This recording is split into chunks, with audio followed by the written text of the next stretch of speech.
Everyone, आज हम करेंगे वर्कशीट नंबर 173। मैथ्स की वर्कशीट है और आज हम लोग इक्विवेलेंट फ्रैक्शंस देखेंगे। सबसे पहले हम लोगों ने प्रॉपर फ्रैक्शंस देखे थे। पिछली वर्कशीट में हम लोगों ने इम्प्रॉपर फ्रैक्शंस देखे थे और आज हम लोग इक्विवेलेंट फ्रैक्शंस देखेंगे। और यहाँ पर हमारे फ्रैक्शंस के तीनों जो बेसिक चीज़ें होती हैं वो कंप्लीट हो जाएंगी। आज की डेट है 19 फरवरी 2021। आई होप आप लोगों को इम्प्रॉपर और प्रॉपर दोनों फ्रैक्शंस आ गए होंगे, क्योंकि उन्हीं पर बेस्ड हमारे यहाँ पर इक्विवेलेंट फ्रैक्शंस हैं। अगर हम ध्यान से समझते हैं तो हमें इजीली समझ आ जाएगा। स्टार्ट करते हैं। वर्कशीट का नाम है केक और पेस्ट्री। पंकज की एक बेकरी शॉप है जहाँ वह अलग अलग स्वाद तथा आकार की पेस्ट्री बनाकर बेचता है। पंकज पेस्ट्री बनाने के लिए एक बड़े आकार का केक बनाता है, फिर उसे अलग अलग टुकड़ों में काट देता है। अब आज पंकज ने एक जैसी कई केक बनाए हैं जिन्हें अलग अलग तरीकों से काटा है। केक के चित्रों को देखकर नीचे बनी तालिका को पूरा कीजिए। यहाँ पर हम देखेंगे डिफरेंट तरीके जिसमें हमें केक को काटा गया है और बाद में हम लोग देखेंगे कि उन सभी तरीकों के अंदर क्या समानता है, इक्विवेलेंट चीज़ क्या है। स्टार्ट करते हैं। केक, फर्स्ट वाला केक आप ध्यान से देख रहे होंगे। जो शेडेड रीजन है वो हम ध्यान से देखेंगे, अनशेडेड को थोड़ी देर के लिए छोड़ देंगे। शेडेड को देखते हुए हमें फर्स्ट वाले केक में क्या पता चल रहा है कि पूरे सर्कल का आधा पोर्शन शेड किया गया है। पूरे सर्कल का आधा पोर्शन शेड किया गया है। सेकंड पोर्शन जो हमारा कॉलम है, केक कितने बराबर टुकड़ों में बांटा गया है, तो 2 बराबर टुकड़ों में, एक ये 2 टुकड़े। हर एक टुकड़ा पूरे केक का कितना हिस्सा है, यानी कि हम लोगों को सिर्फ एक हिस्से का फ्रैक्शन बताना है। तो एक हिस्से का फ्रैक्शन हो गया हमारा आधा। केक के छायांकित यानी कि शेडेड रीजन कितने हैं, तो आपको हिस्सा बताना है कितना है, तो आधा है। 2 में से एक हिस्सा, तो टोटल हम लोग नीचे लिखते हैं। जितना हिस्सा शेडेड होता है वो ऊपर लिखते हैं, न्यूमरेटर और डिनोमिनेटर। तो न्यूमरेटर हमारा आएगा 1, क्योंकि एक हिस्सा शेडेड है और नीचे टोटल 2 हिस्से हैं। तो हमारा आंसर कितना आ गया, 1/2 यानी कि हाफ। तो हाफ रीजन हमारा शेडेड है। अब हम नीचे चलते हैं। टोटल एक सर्कल के 4 हिस्से किए गए हैं। 4 में से 2 को शेड किया गया है, यानी कि 2 हिस्सों को काटा गया है। अब देखना है हमें केक कितने बराबर टुकड़ों में बटा, 4 बराबर टुकड़ों में बटा। और केक का शेडेड जो हर एक टुकड़ा है वो पूरे केक का कितना हिस्सा है, 1/4। हमें सिर्फ एक हिस्से के बारे में बताना है, तो एक हिस्सा कितना हो गया, 1/4। 4 में से 2 हिस्से हमारे शेडेड हैं। 4 में से टोटल हमारे हो गए 1 2 3 4, 4 में से 2 हिस्से हमारे शेडेड हैं ऑरेंज कलर से। आगे आते हैं। टोटल कितने हिस्से हुए, 6 हिस्से। और 6 हिस्सों में से अगला कॉलम है कितने बराबर हिस्सों में बटा, 6 में बटा। नेक्स्ट कॉलम हमारा है हर एक टुकड़ा पूरे केक का कितना हिस्सा है, एक हिस्सा कितने का है, 1/6। हमें सिर्फ एक हिस्से के बारे में बताना है। एक हिस्सा हो गया 1/6। 6 में से शेडेड कितने हैं, 3। शेडेड कितने हैं, 3, 1 2 3। तो यहाँ पर 6 में से 3 शेडेड हैं, तो 3/6।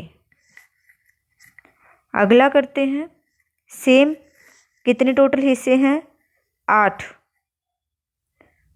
हिस्से किए गए हैं। एक हिस्से को हम किस फ्रैक्शन में दिखाएंगे, रिप्रेजेंट करेंगे, 1/8। टोटल 8 में से 4 हिस्से हमारे शेडेड हैं, तो हमारा आंसर आ जाएगा 4/8। इतना समझ आ गया सबको हम लोगों ने कैसे किया। अब आप एक काम करो, इन सभी पिक्चर्स को ध्यान से देखो। इन सभी पिक्चर्स को जब हम ध्यान से देखते हैं तो आपको क्या पता चलता है कि शेडेड रीजन कितना है? सभी में आधा आधा आधा।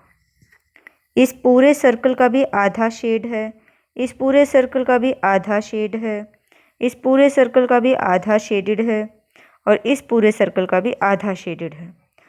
तो इसका मतलब हम लोगों ने जो ये फ्रैक्शंस निकाले हैं अलग अलग करके, ये वाला फ्रैक्शन, ये वाला फ्रैक्शन, ये और ये, इन सभी का मतलब कितना है? आधा। क्यों? क्योंकि हमने पिक्चर में तो आधे को शेड किया है और फ्रैक्शंस हमारे अलग अलग आए हैं, तो इसका मतलब इन सभी का मतलब आधा है। अगर आप मन में सोचें, अच्छा चलो हम देख लेते हैं एक बार कि आधा कैसे आया। मैंने आपको बताया था ना कि अगर एक टेबल में दोनों नंबर्स आते हैं तो हम उसको कट कर देते हैं। तो एक बार मैं ये बता देती हूँ आपको, क्या 1 और 2, हम लोग ये वाला कर रहे हैं, 1 और 2 एक टेबल में आते हैं? 1 वाले में आते हैं, 1 को छोड़कर और किसी में नहीं आते। नेक्स्ट, 2 और 4 एक टेबल में आते हैं? आते हैं 2 के में। तो हमें अगर इसको कट करें, 2 1 ज़ा 2, 2 2 ज़ा 4, तो यानी कि 1/2 आंसर आ गया हमारा। अब इसको देखते हैं, इसको कट करते हैं अगर हम, 3 1 ज़ा 3, 3 2 ज़ा 6, ये भी 1/2 आ गया। इसको कट करते हैं, 4 1 ज़ा 4, 4 2 ज़ा 8, यानी कि 1/2 यहाँ पर भी आ गया हमारा। तो अब हम लोगों को ये बात हम लोगों ने देख भी ली कि जो हमारा फ्रैक्शंस आए हैं ये अलग अलग चारों, ये सभी आधे के बराबर हैं। आगे चलते हैं। ऊपर दी गई तालिका में प्रत्येक केक को एक बार दोबारा से ध्यान से देखिए। प्रत्येक केक का कितना हिस्सा छायांकित है? ध्यान से देखने पर हमें पता चलता है आधा आधा आधा आधा हिस्सा छायांकित है, शेडेड है। आपने सही सोचा, प्रत्येक केक का आधा भाग शेडेड है, लेकिन प्रत्येक केक के जो फ्रैक्शंस आए हैं, हिस्से आए हैं, वो तो अलग अलग आए हैं। क्या क्या आए? 1/2, 2/4, 3/6, 4/8, और ये सभी के सभी हमारे आधे के बराबर हैं। इतना समझ आ गया? हमारी वर्कशीट में यहीं तक था। अब हम कर लेते हैं हमारे वर्कबुक के पेजेस। वर्कबुक के पेजेस में फर्स्ट पेज हम लोग निकालते हैं 62। 62 वाला पेज हमारा यहाँ पर दिया गया है। हम लोग यहाँ से स्टार्ट करते हैं इसको। इस वाले को जब हम देखते हैं तो हमसे सेम क्वेश्चन पूछा गया है जो हमारी वर्कशीट में है। वर्कशीट में जो पेज है वही पेज हमारा यहाँ पर दिखाया गया है। तो हम लोग देख लेते हैं। कलर्ड पार्ट्स को हमें शो करना है, कंप्लीट करना है फिल इन द ब्लैंक्स को। फर्स्ट वाला, this circle is divided into 2 equal parts. इस सर्कल को 2 बराबर हिस्सों में बांटा गया है। हाँ जी, बांटा गया है। Out of 2 equal parts 1 part is coloured blue. 2 भागों में से एक भाग को ब्लू कलर से कलर किया गया है। बिल्कुल ठीक है। तो ये समझ आ गया कि हमारी जो ये लाइन है ये हमने इस सर्कल को देखते हुए बनाई है कि ये जो सर्कल है ये 2 इक्वल भागों में बांटा गया है और 2 इक्वल भागों वाले जो हिस्से हैं उनमें से एक हिस्से को ब्लू कलर किया गया है। इधर वाला समझ आ गया? सेम अब हम यहाँ आते हैं सेकंड वाले पर। सेकंड वाला करते हैं। Here the circle is divided into 4 equal parts. 4 हिस्सों में बांटा गया, 1 2 3 4, और 4 में से 2 हिस्सों को कलर किया गया है। समझ आ गया? नेक्स्ट आते हैं थर्ड वाले पर। Circle is divided into 6 equal parts, 1 2 3 4 5 6। Out of 6 equal parts 3 parts are coloured blue, 1 2 3। ठीक है। फोर्थ वाले पर, here the circle is divided into 8 equal parts, 1 2 3 4 5 6 7 8। Out of 8 equal parts 4 are coloured blue. 4 हमारे blue colour से किए गए हैं। तो ये हमारा पेज यहाँ पर कंप्लीट होता है। आप लोगों को समझ आ गया कि हमने कैसे लिखा है। उसके बाद नीचे बोला गया है हम इन सबको शो करेंगे जैसे हमने वर्कशीट में किया था। हाफ, दूसरे वाले में कितने हिस्से ब्लू से थे, दो हिस्से थे। अगर हम यहाँ पर देखें, दो हिस्से थे, 1 और 2, तो 2 टोटल कितने हैं? 4 हमारे। नेक्स्ट आते हैं तीसरे वाले में, 3 हिस्से हमारे ब्लू वाले थे, तो हमने 3 लिख दिया, और टोटल कितने थे? 6 लिख दिए। और अगले वाले में 4 हिस्से थे, 4 लिख दिया, और टोटल हमारे थे 8। और ये चारों के चारों जो फ्रैक्शंस हैं हमारे, ये चारों के चारों फ्रैक्शंस ही हमारे आधे के बराबर हैं, क्योंकि सब में आधा आधा ब्लू है। समझ आ गया? आगे चलते हैं पेज नंबर 63 पर। नेक्स्ट पेज नंबर 63 पर हमें हलवा लाए हैं रमेश अंकल हैं। यहाँ पर पिक्चर में आप लोगों को दिख रहा होगा कि रमेश अंकल हैं, वो अपने बच्चों के लिए, अम्मू और अन्नू 2 बच्चे हैं इनके, उनके लिए हलवा लाए हैं। और हलवे को उन्होंने पीसेस में कट किया है। तो पीसेस में कट किया है, तो हमें बताना है कि वो पीसेस में जब कट करते हैं तो क्या क्या आंसर्स आते हैं। ध्यान से करेंगे, क्योंकि इसी पोर्शन का आगे भी नेक्स्ट पेज पर दिया गया है जो हमें करना है।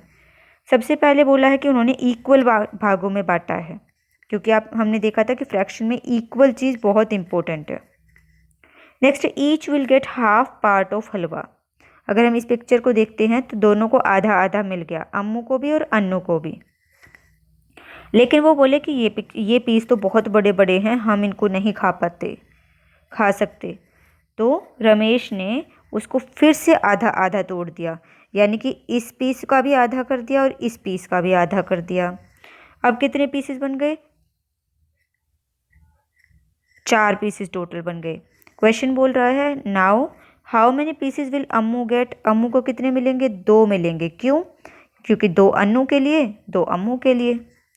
What part of halwa is it. ये कितना है? तो 2 अम्मू के लिए हैं, टोटल 4 हैं, तो हमारे आ गया 2/4 हमारा फ्रैक्शन आ गया। अब वो बोलते हैं कि नहीं पापा, आप इसको और भी कम कर दो, हमसे इतना बड़ा भी नहीं खाया जाएगा। तो रमेश ने और छोटा कर दिया और वो बोले कि थैंक यू पापा जी। आगे चलते हैं। आपको समझ आ गया? इतना 2/4 तक का आपको समझ आ गया। नेक्स्ट आते हैं हम लोग यहाँ पर इन्होंने बोला है कि अब कितने पीस हो गए, जब उस जो पहले से उन्होंने 4 पीस बनाए थे और 4 पीस का भी अब उन्होंने आधा आधा कर दिया, तो अब उनके पास कितने पीसेस बन गए? 1 2 3 4 पहले से थे, इन चारों के भी आधे आधे कर दिए, 8 पीसेस बन गए अब उनके पास। तो 1 2 3 4 5 6 7 8 हो गए। तो अब उन्होंने बोला है कि एक बच्चे को कितना मिलेगा? 4 पीस मिलेंगे अब उसको, एक बच्चे को 1 2 3 4। What part of halwa is it now? 4/8, क्योंकि अम्मू को मिले 4, टोटल थे 8। रमेश ने हलवे को 6 इक्वल भागों में अगर वो बांटता है तो कितने मिलते एक बच्चे को? तो एक बच्चे को 3 मिलते। अगर वो 6 को बांट रहा है तो बच्चे तो 2 ही हैं, 6 का आधा 3 3 दोनों को मिल जाते। अब वो बोल रहे हैं कि आप अपने आंसर्स देखो जो शुरू से अब तक आए हैं। पहला आंसर हमारा हाफ था, दूसरा 2/4 था, तीसरा 4/8 था और लास्ट वाला 3/6 था। और ये सारे के सारे जो हमारे हैं ये किसके बराबर हैं? आधे के बराबर हैं। क्यों? क्योंकि अम्मू और अन्नू 2 ही तो लोग हैं, दोनों आधा आधा खाते हैं। आ गया। नेक्स्ट आते हैं पार्ट्स ऑफ द स्ट्रिप। यहाँ हम लोग ध्यान से देखेंगे। लुक एट द पिक्चर को देखो और बताओ कि green peas, right what part of the strip is green peas. Green peas कितने हैं? तो ये पूरा का पूरा अगर हम मान लेते हैं ये पूरा 1 है। पहले पिक्चर को ध्यान से समझेंगे। ये वाला जो पोर्शन है ये 1 है, इस पोर्शन को हमने आधे में बांट दिया, यानी कि इसी वाले को अगर हम इस पिक्चर को देखते तो इसी जो ये फर्स्ट वाला हमारा कॉलम था इसी को हमने आधे में बांट दिया। और ये कैसे दिखाया गया है? नीचे वाली लाइन में दिखाया गया है, इस वाले में, यानी कि इस पीस को अब यहाँ पर दिखाया है इन्होंने, आधा का तोड़ दिया। अब इस आधे का भी आधा आधा तोड़ दिया, तो यानी कि इस आधे का भी यहाँ पर दिखाया गया है। और इस आधे का भी फिर से आधा आधा तोड़ दिया। तो इसको यहाँ पर दिखाया गया है। समझ आ गया आपको पिक्चर? अब आते हैं क्वेश्चंस पर। क्वेश्चन हमें फर्स्ट क्वेश्चन बोला है कि ये बताओ कि ग्रीन जो पार्ट है वो कितने पीस है। तो ग्रीन जो पार्ट है हमारा वो कितने पीस हुए, 1 2 3 4 5 6 7 8। तो हमारा आंसर आ जाएगा 1/8। अब इन्होंने पूछा है 1/4 को कितनी बार मिलाएं कि आधा आ जाए। 1/4 और 1/4 आप सोच करके देखो, ये 1/4 है, ये 1/4 है, इन दोनों को मिला देते हैं तो हमारा आधा आ जाता है, क्योंकि क्वेश्चन यही बोल रहा है कि आधा बताओ, आधा कैसे आएगा। आधा तो ऐसे ही आएगा जब हम 1/4 को 2 बार मिला देंगे। तो हमारा आंसर आ जाएगा 2। ठीक है, नेक्स्ट आते हैं हाउ मैनी 1/8 विल मेक 1/4। 1/8 1/4 सबसे पहले देख लेते हैं। 1/4 क्या है? 1/4 है 1/4 हिस्सा। 1/4 हिस्सा कहाँ पर है? ये है हमारा 1/4 हिस्सा। इन्होंने बोला है कि कितने 1/8 मिलाएं कि 1/4 हो जाए। तो 1/8 हमने 2 मिलाए हैं तो 1/4 हो गया। पिक्चर से ही हमें सारा समझ आ रहा है। नेक्स्ट 1/8 को कितनी बार मिलाएं कि हमें 1/2 मिले। तो आधा बनाना है हमें। आधा बनाने के लिए हम लोगों को कितने 1/8 की ज़रूरत पड़ेगी? 1 2 3 4 4। ठीक है, आधा बन जाएगा। नेक्स्ट आते हैं, पिक्चर को देखो और बताओ कि what part is coloured blue. Blue वाला कितना हिस्सा है? ध्यान से देखेंगे, ये वाला पूरा 1 है। ठीक है, इस 1 का हमने किया आधा, इस 1 का हमने किया हाफ। तो ये हो गया हमारा हाफ, और ये भी इधर वाला भी हो गया हमारा ये वाला पूरा हाफ। इसके बाद हमने इस आधे का भी आधा कर दिया, तो ये हो गया हमारा 1/4। क्यों? क्योंकि आधे का भी हमने आधा कर दिया है। अब उसके बाद इन्होंने बोला है कि अब इसको और भी ज़्यादा आधा कर दो। तो ये भी हमारा 1/4 था, इधर वाला भी। इस 1/4 का हमने फिर से हाफ कर दिया। तो 1/4 का आधा करते हैं तो हमारा कितना आंसर आता है? 1/8। अब इन्होंने बोला है कि अगर ये 1/8 है तो ये भी 1/8 है। अब इन्होंने बोला इस 1/8 का भी आधा कर दो। तो हमारे पास कितना आ जाएगा? 1/16। 8 का भी आधा कर दिया। समझ आ गया? अब हम क्वेश्चन करते हैं। क्वेश्चन में पूछा गया है हमसे what part is coloured blue. Blue वाला कितना हिस्सा है? हमने आंसर लिख दिया 1/8। क्यों? क्योंकि हमें पिक्चर में समझ आ गया। नेक्स्ट है what part is green. Green कितना है हमारा? 1/16। हमने अभी क्वेश्चन में समझा है, पिक्चर में देख करके समझ आ गया। नेक्स्ट आते हैं हम puzzle is it equal. Amini बोलते हैं कि आधे का आधा और 3/4 का 1/3 क्या इक्वल होते हैं। तो हमारा आंसर आएगा यस। और कैसे होते हैं वो मैं आपको अभी पिक्चर से बता देती हूँ। कैसे होते हैं वो मैं अभी पिक्चर से आपको बता देती हूँ। ये देखते हैं, ये हमारी पिक्चर है। ये हो गया हमारे आधे का आधा, ये वाला जो क्वेश्चन में बोला गया है आधे का आधा, ये वाला हमारा हो गया आधा है, उसका भी आधा। तो हमारा कितना आंसर आया? 1/4। ठीक है, अब नेक्स्ट इन्होंने बोला है 1/3 ऑफ 3/4। तो ये हमारे 3/4 थे, इनका 1/3। 3/4 1 2 3 3/4 और इसका 1/3 यानी कि ये वाला पोर्शन। तो ये हो गया हमारा 1/4। तो क्या ये दोनों इक्वल आ गए? 1/4 1/4, इसलिए हमारा आंसर आया यस। और यहाँ पर हमारी वर्कशीट कंप्लीट हो जाती हैं। पेरेंट्स के लिए क्या सजेशन है वो हम देख लेते हैं एक बार। बच्चों को आज के खाने में बनने वाली कुल चपातियों की संख्या बताकर उनसे घर के प्रत्येक सदस्य के द्वारा खाई गई चपातियों का भिन्न पता लगाने के लिए कहिए। समझ आ गया सबको? अब अपने पेरेंट्स के साथ इसको डिस्कस करेंगे। यहाँ हमारी वर्कशीट कंप्लीट हो गई है।